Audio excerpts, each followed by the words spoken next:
to grow apart, through this whole journey.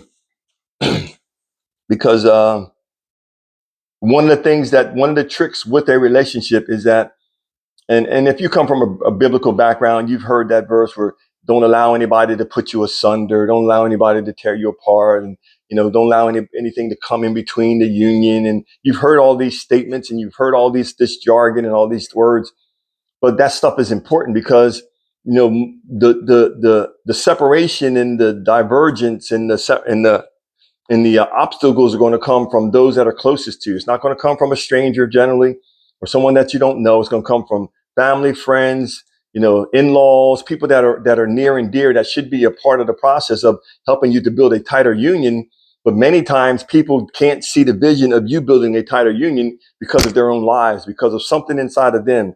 There's maybe a level of bitterness or jealousy, or who knows what it is.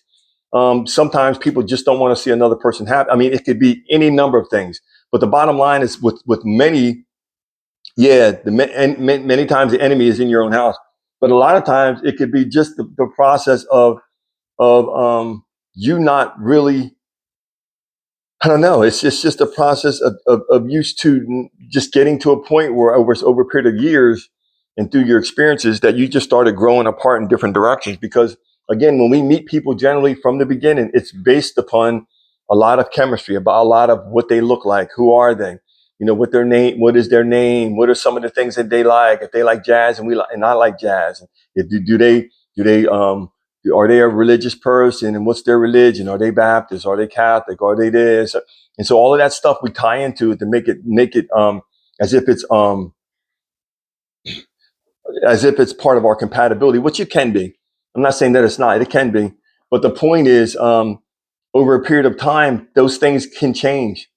When I even look at my spiritual beliefs compared to where I was 10 years, 15 years, 20 years, 30 years, my beliefs changed over the 30 years. From the time that I kind of first died in Bible church to the time of where I am now, my beliefs have changed within these last 40 years. I'm no longer where I was because I'm a person that's always in the process of evolving and growing. But if you're with a person that is not evolving and growing, you're going to have the separation. You're going to have the divide. You're going to have two going in separate ways. Two cannot walk together or will not walk together unless they are in agreement.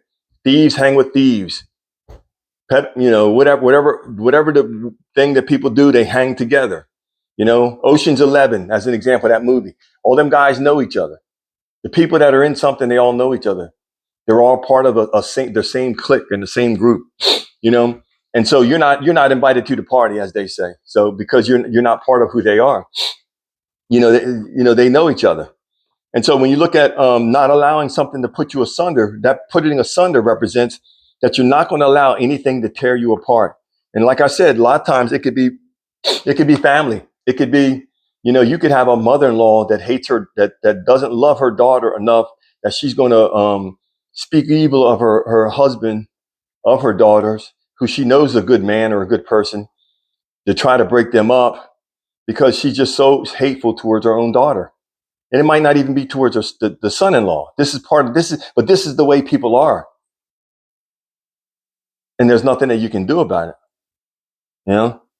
So part of it is even part of meeting people is you got to meet their family or the ones that are close to see the dynamics, not just at the events when everybody's on their best behavior, but you got to be sitting in those rooms and watch the way people interact and what they're doing, because that'll tell you truly what people are.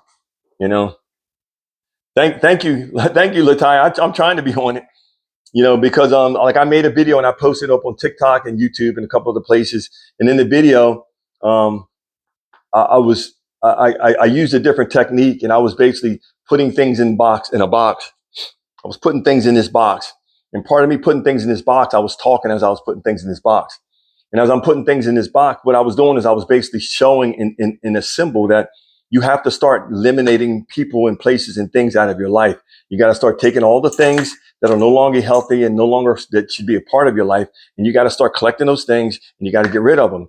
Because as long as I'm connected to them things, I'm still connected to the pain. I'm still connected to all of the stuff that I separated from, or that I was no longer tied to. And so as long as I'm holding on to those things instead of, because like when I got all the stuff in the box, the books and the car and the clothes and the cards and the letters and the this and the that and the bills and all the stuff that was associated with this person, I had to put it in the box.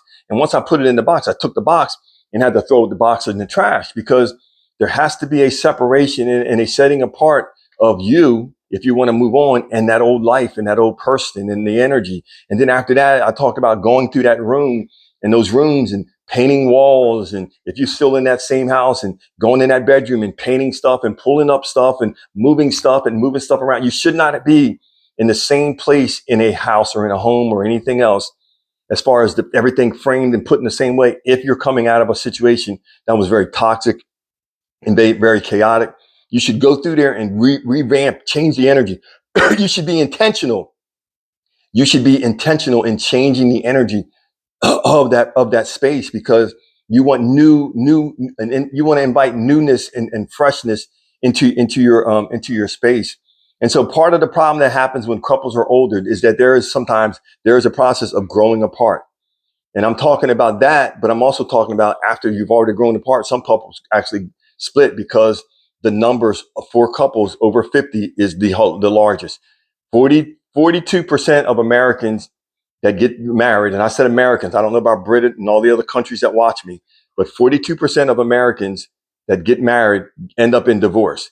Out of the 42%, 40% of the 42% is older. They're 50 and above. The highest rate of divorces in America is 50 and above. I made 4 videos so far. This is video 5. I'm talking about this topic. You want to go back, and in these videos, I'm gonna put them in. I got them up there, but I got to actually put them in a category or in a series where you can actually find them. And if you're on here and you want to find them, DM me and I'll show you the links to them. If you can't quite find them, DM me and I'll send the links. But you want to go back and look at these videos, because I'm talking about a lot of the areas that are directly connected to the success or the failure of your marriage or of your relationship. This series is not for people that don't want to have a long-term successful relationship. If you're the type of person that you're into flings and you're into this and you're into that, and you're not serious and you don't know what it is to be mature, and you don't really want to be with somebody, and you don't really want to have success, and if you just want to play all the games and be on the podcast and talk about all the stupid issues that people talk about just to sensationalize their podcast, then this is the wrong page for you. This is the wrong place. Go to where they're at, because I'm talking about stuff where people can change their lives. That's where my heart is. I don't care about all that other nonsense. They can have 1 million people. They can have 20 million people on those. I could care less. I want to reach and touch those that want the help, that want something different, that don't want their generations to keep falling in these same traps that have been set by society. I don't know, that many have fallen in before us. So this is why I'm doing this as a prevention. They say preventing is as an ounce of prevention is better than a pound of cure. So this is an attempt for me to prevent the same thing from happening over and over again. It happened with me. I was married for decades, had 3 sons, and just that and the other, and so on and so forth.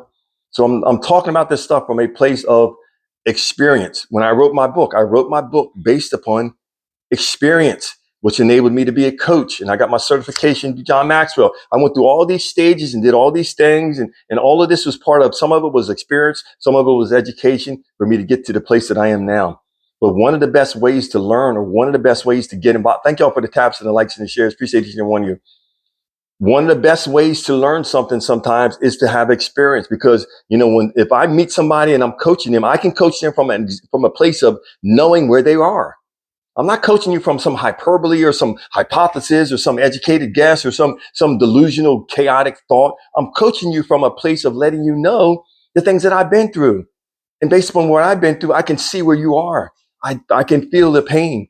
I know what it is to be discouraged. I know what it is to go out to dinner for the first time on your own. I know what it is to start over in your late 50s. I know what it is to have to make sure get your credit straight now and do all those things based upon the marriage, and not checking things and not watching things, and based upon you paying off debts and all this. I can tell you about all this stuff. I can tell you about the first time even talking to a woman outside of being married. Because that was a struggle for me.